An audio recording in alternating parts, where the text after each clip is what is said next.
로이교회 새벽기도회 시작하겠습니다. 찬송가 425장입니다. 425장 주님의 뜻을 이루소서.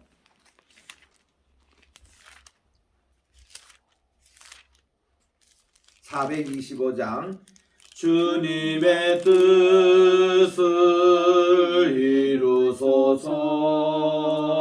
고요한 중에 기다리니 진흙과 같은 날 빚으사 주님의 형상 만드소서.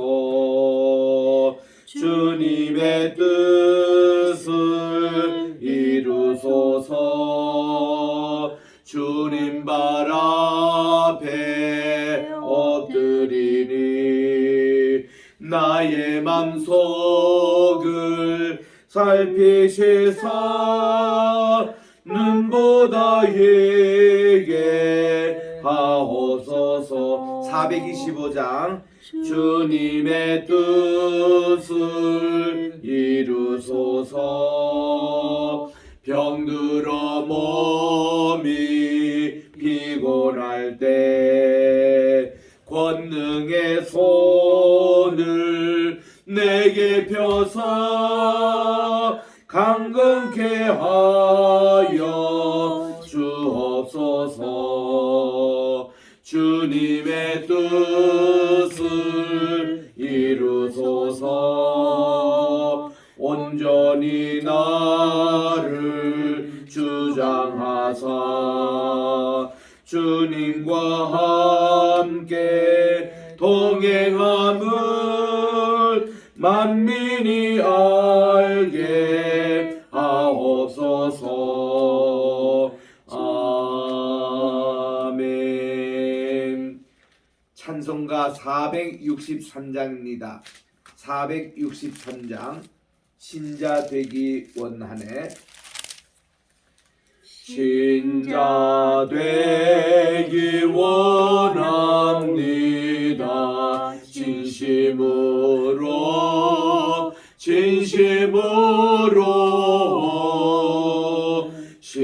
신자 되기 원합니다.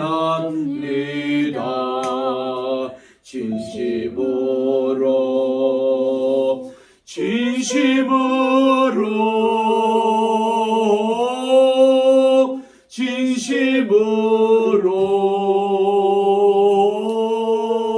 신자 되기 원합니다. 진심으로 사랑하기 원합니다. 진심으로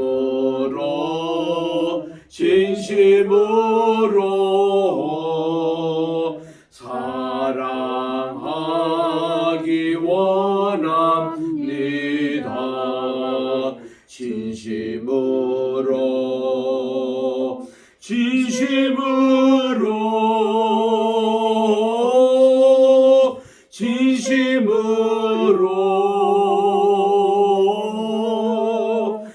사랑하기 원합니다. 진심으로 거룩하기 원합니다. 진심으로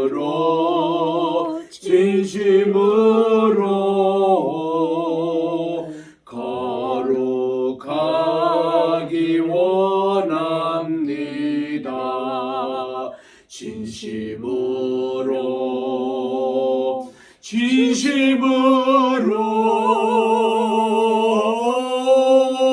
진심으로 거룩하기 원합니다. 진심으로 예수 닮기 원합니다. 진심으로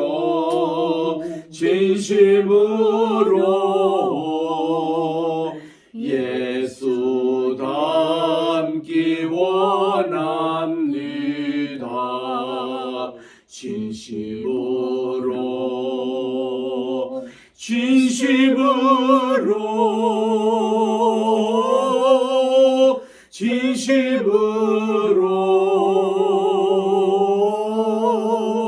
예수 닮기 원합니다. 진심으로. 아멘. 하나님의 은혜와 사랑을 진심으로 감사를 드립니다. 지난 간밤에도 단잠을 하게 해주시고 오늘 또 이날 아침 깨워주셔서 새 시간을 저희들이 또 시작하오니 하나님, 오늘 또 2023년 5월 19일 금요일 이 아침 주님께 오늘 또 바쳐드리오니 오늘 또 온종일 주님과 동행하는 복된 하루가 되게 하시고 주의 말씀을 묵상하고 이 말씀대로 좌로나 오르나 치우치 않고 형통한 길로 걸어가는 모든 우리 성도님들 되게 도와주시옵기만을 예수님의 이름으로 기도드립니다. 아멘. 우리 오늘은 잠언 제11장을 묵상하도록 하겠습니다. 잠언서 제11장입니다. 1절부터 5절에 있는 말씀까지 합독하도록 하겠습니다. 구약 921쪽에 있습니다. 잠언 11장 1절부터 5절까지입니다. 시작. 속이는 저울은 여호와께서 미워하시니 공평한 주는 그가 기뻐하시느니라. 교만이 오면 욕도 오거니와 겸손한 자에게는 지혜가 있느니라. 정직한 자의 성실은 자기를 인도하거니와 사악한 자의 배역은 자기를 망하게 하느니라. 재물은 진노하시는 날에 무익하나 공의는 죽음에서 건지느니라. 완전한 자의 공의는 자기의 길을 곱게 하느니와 악한 자는 자기의 악으로 말미암아 넘어지리라. 아멘. 우리 오늘 시편 잠언 그 11장이 온전히 대조법을 이루고 있습니다. 이렇게 의인과 악인의 모습을 대조하면서 일하는데 우리 한 두 절 먼저 좀 읽겠습니다. 10절에 보니까 의인이 형통하면 성읍이 즐거워하고 악인이 패망하면 기뻐 외치느니라. 그리고 맨 끝에 있는 30절에 가보겠습니다. 30절 같이 한번 읽겠습니다. 시작. 의인의 열매는 생명나무라 지혜로운 자는 사람을 얻느니라. 그렇게 해서 이 30절과 또 10절의 말씀이 요절의 말씀에 해당되는 귀한 말씀인 것입니다. 대조법을 이루는 이 11장. 자, 1절에 보니까 속이는 저울은 여호와께서 미워하시나 공평한 주는 그분이 기뻐하신다 그랬습니다. 우리 서양에서는 법 이렇게 얘기하면 항상 추를 이렇게 연상을 합니다. 고대 근동에는 그렇게 했답니다. 그래서 이 추가 공평한가 그렇지 않은가 해서 추라는 거 여러분 아시잖아요. 우리 옛날에 정육점에 가면은 고기를 한 근 달아주는데 한 근이라는 무게를 두고 여기 또 이제 고기를 여기에 이제 얹힙니다. 그럼 이게 올라가면 가볍고 내려가면 조금 무겁고 그래서 깎기도 하고 더하기도 해서 이 추를 공평하게 딱 맞출 때에 한 근하고 이렇게 되어지지 않습니까? 그게 참 추입니다. 우리 그 생명나무가 어떻게 생겼는가라는 것은 뭐 꼭 애플 나무처럼 이렇게 우리 그립니다. 그런데 서양의 화가들이 선과 악을 알게 하는 나무의 모습을 그리려 할 때는 이 추를 그려요. 이렇게 공평한 추, 하나님이 선과 악을 판단하시는 기준이라는 그런 뜻으로 그렇게 그리곤 합니다.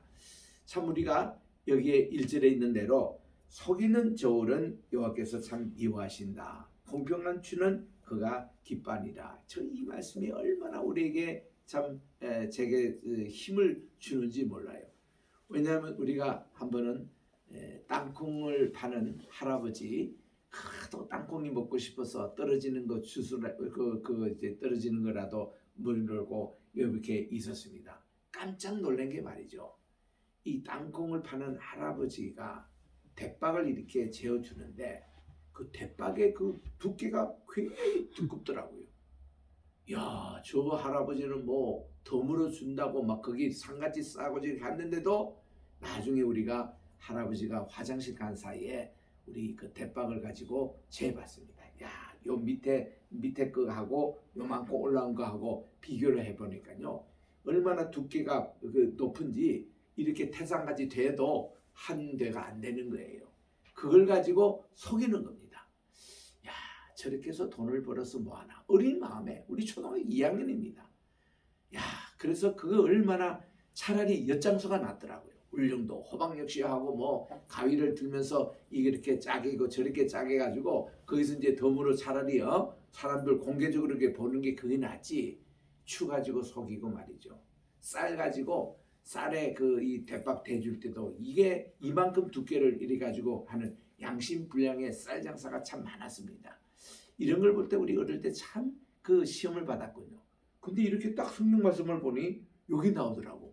야, 이거 공평한 추가 하나님께서 기뻐하시는데, 그래서 우리는 어릴 때부터 공평한 추가 되자.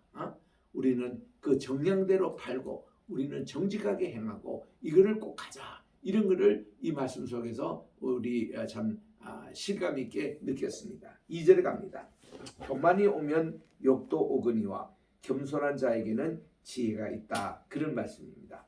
참 이 교만이 오면은 욕도 오지만은 하나님은 겸손한 자에게 지혜를 주신다.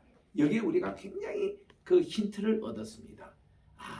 교만한 자는 절대로 지혜가 안 생기구나. 하나님이 겸손해야 지혜를 부어주시구나. 이걸 생각해서 우리 어릴 때 얼마나 겸손해지고 싶어서 노력인지 몰라요.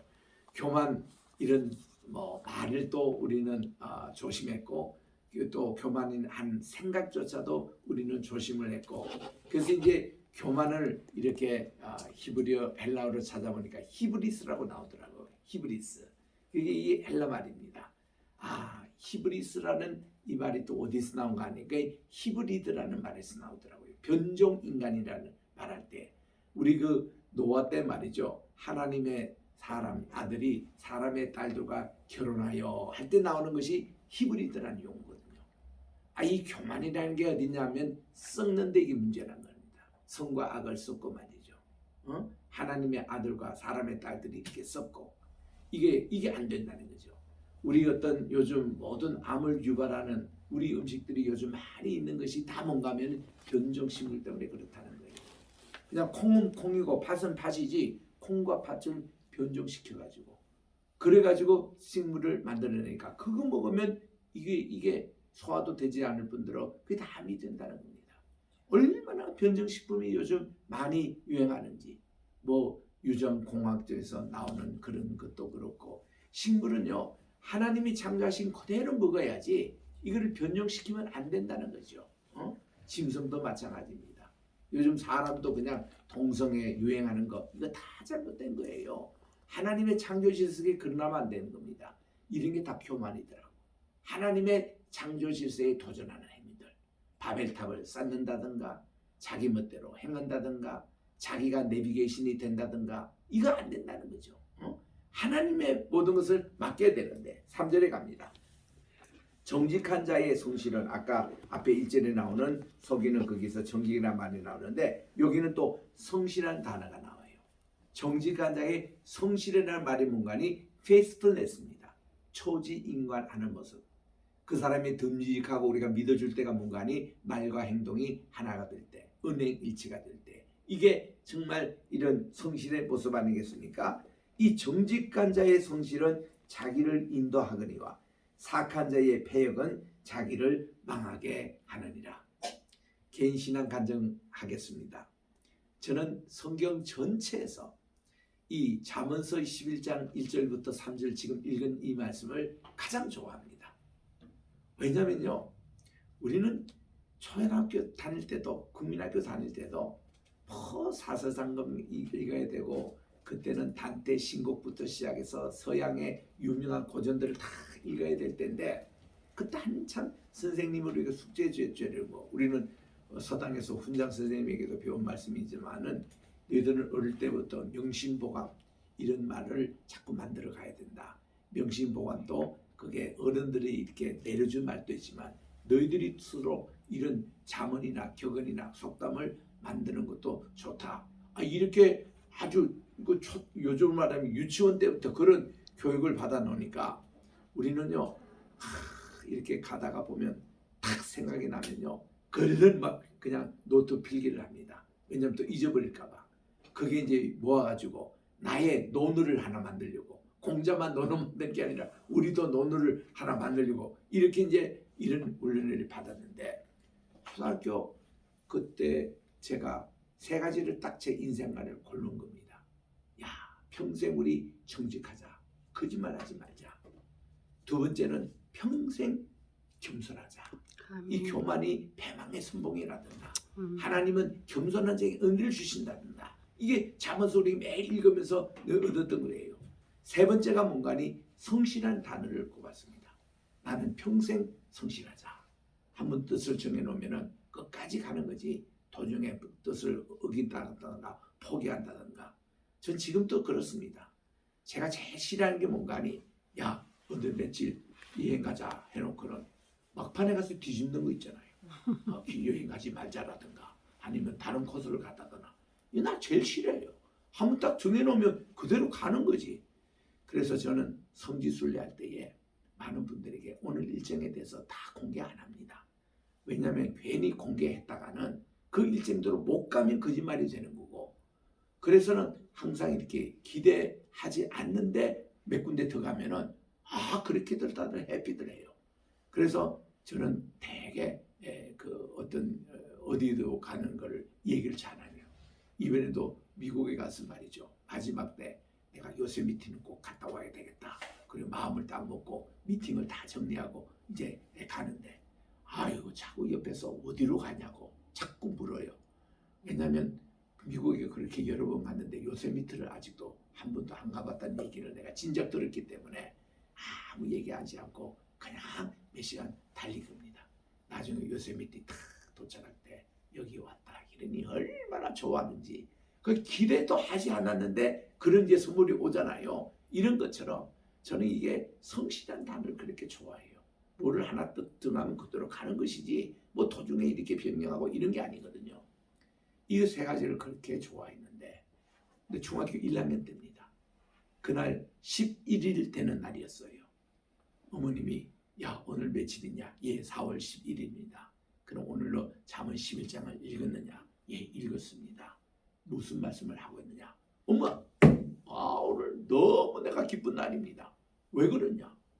아니 제가요 초등학교 때에 내가 정직과 또 겸손과 성실, 이게 내 인생의 좌물 걸고 내 방에도 붙여놓고 있는데, 오늘 잠언서 11장을 자세히 읽어보니까 1절에서 3절에 요 말이 그대로 다 나오는 거예요. 와, 이것이 나를 위한 말씀처럼 들려가지고 얼마나 흥분한지, 참 흥분하고 우리 이 내용을 우리 가정예배 시간마다 아이들에게 늘 얘기합니다. 야, 잠언서 11장 1절부터 3절을 꼭 읽어라. 여기에는 아니스트, 정직이 나오고, 그리고 이렇게 휴밀리티, 이게 겸손, 험벌이 나오고, 세 번째는 페이스풀네스, 이 성실이 나오는 이 단어가 여기 다 있는데, 이게 아빠의 인생을 이렇게 오늘까지 인도했단다. 우리 아이들도 이거 알아요. 그렇게 해서 관점에 11장을 쭉 읽어보니까요, 이렇지 않는 삶과 이런 삶의 모습이 대조적으로 나오는데 얼마나 11장의 은혜가 되는지 잠깐 개인의 간증을 했습니다마는 4절에 갑니다. 재물은 진도하는 날에 무익하나 공의는 죽음에서 건지느니라. 이거 보면 저는 마지막 때 하나님의 심판대에 섰을 때에 하나님도 평가받고 싶은 내용이 있습니다. 그때 하나님은 너 얼마나 재물이 있었느냐, 얼마나 은행에 디파짓을 많이 했느냐, 이런 거 하나님이 묻지 않으실 거라는 거예요. 하나님이 물으시는 것은 얼마나 공의롭게 살았느냐, 얼마나 정의롭게 살았느냐, 얼마나 너가 정말 진실한 생활을 했느냐, 이게 하나님의 관심이지. 그래서 그분이 마지막 우리 원하는 거, 우리 이 세상은 잠깐이에요. 결국은 우리 하나님 앞에 다 서게 되는데, 여기 4절에 그런 말씀 아닙니까? 5절에 보니까 완전한 자의 공의는 자기의 길을 곱게 하렵니다. 그러나 악한 자는 자기의 악으로 자기가 넘어집니다. 넘어 자빠집니다. 6절에 보니 정직한 자의 공의는 자기를 건지릅니다. 사악한 자는 자기의 악에 잡힙니다. 7절에 보니 악인은 죽을 때에 그 소망이 끊어지나니 불의의 소망이 없어지느니라. 7절 이 말씀을 가지고 항의한 분이 있어요. 제가 프린스턴 장로교에서 목회할 때에 이성전 장로님이 새벽기도 마치고 그처럼 씩씩거리면서 서 계시더라고. 장로님 오늘 아침부터 이렇게 화를 내세요 했더니 목사님 김일성이가 죽었대요. 그러냐고. 나 뉴스 못 들었다고. 그런데 제가 화가 나요. 왜 그러냐고 했더니 김일성이는 그렇게 죽으면 안 된다는 거예요. 그 북한에서 자기가 철산에서 이제 이게 그 피난해서 내려오는데 얼마나 열차에 많은 사람이 실렸기에 열차 꼭대기에 자기와 자기 남동생이 타고 왔대요. 근데 터널을 지날 때에 미리 이렇게 거기서 경적을 울고 그러는데 그거 못 보고 졸다가 자기 동생이 거기서 떨어져 가지고 죽었다는 겁니다. 그때부터 그의 마음속에는 김일성이 저거는 죽을 때 그냥 사지가 찢겨서 죽여야 됐다. 이걸 결심하고 해서 이분이 독일에 가서 간호사 일을 했고 그리고 미국에 초창기 이민 오셔가지고 고생하며 아기를 다 키우고 그리고 성공한 그런 이민 생활을 하신 거예요. 그러면서 김일성에 대한 이 미움은 끝까지 가지고 있었다는 거죠.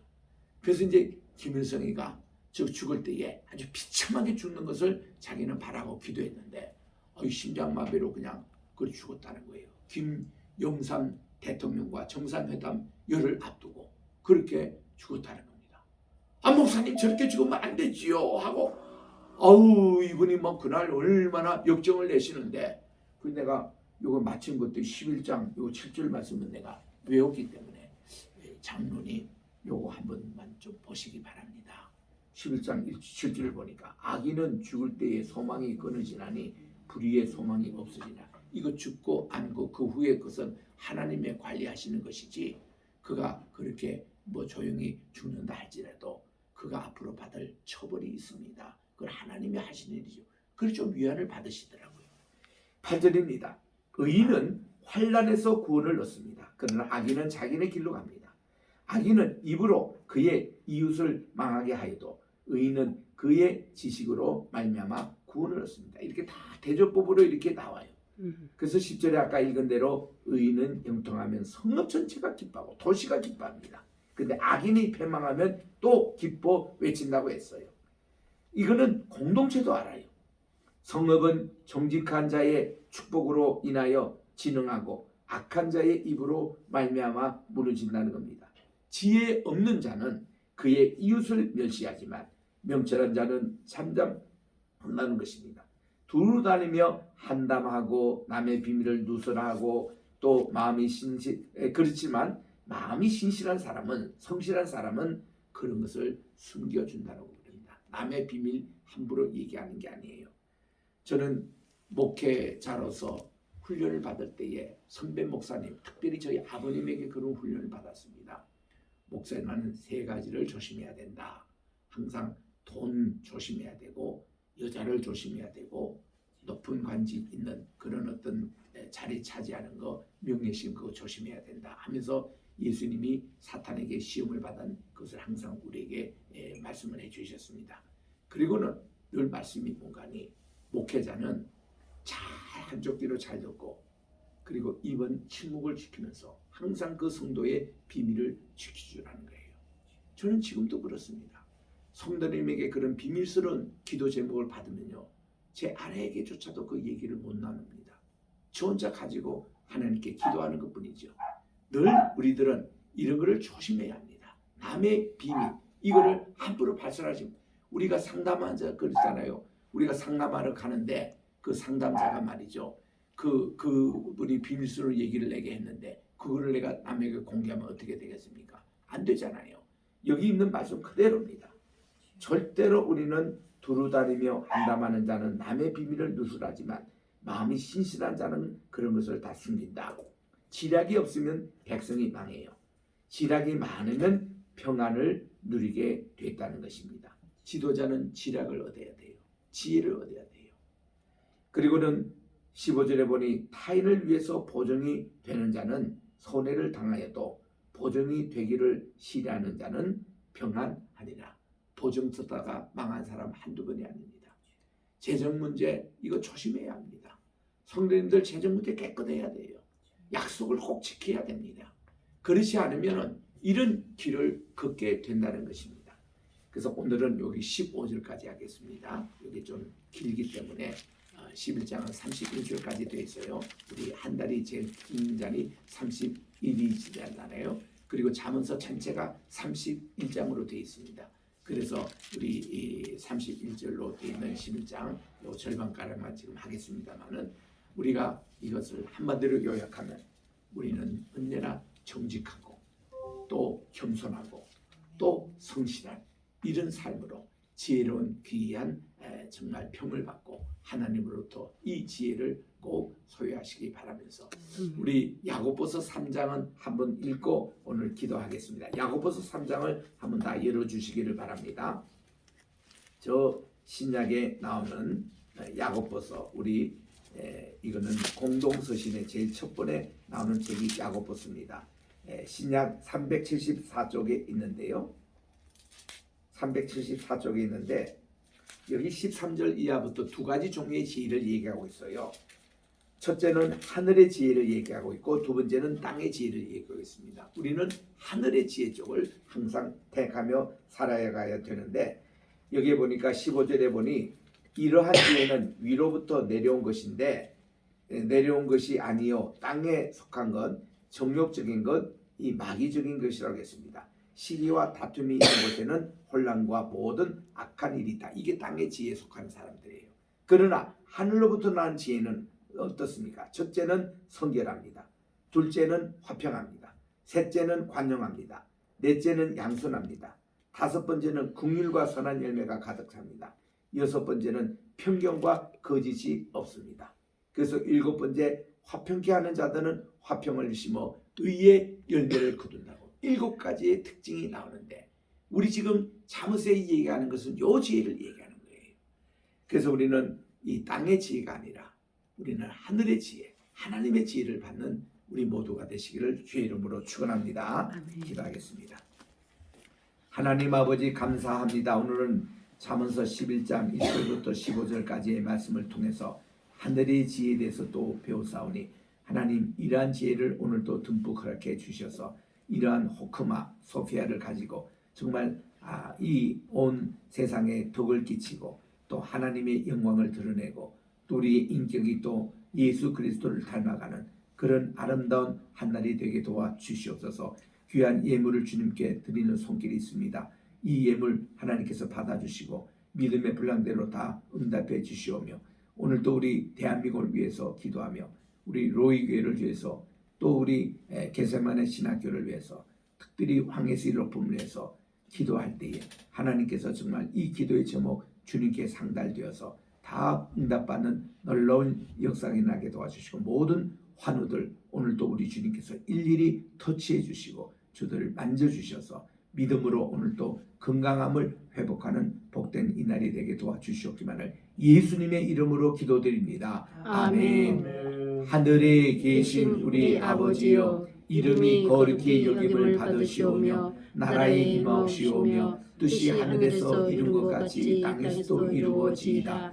오늘날 우리에게 일용할 양식을 주옵시고 우리가 우리에게 죄 지은 자를 사하여 준 것 같이 우리 죄를 사하여 주옵시고 우리를 시험에 들게 하지 마옵시며 다만 악에서 구하옵소서. 대개 나라와 권세와 영광이 아버지께 영원히 있사옵나이다. 아멘.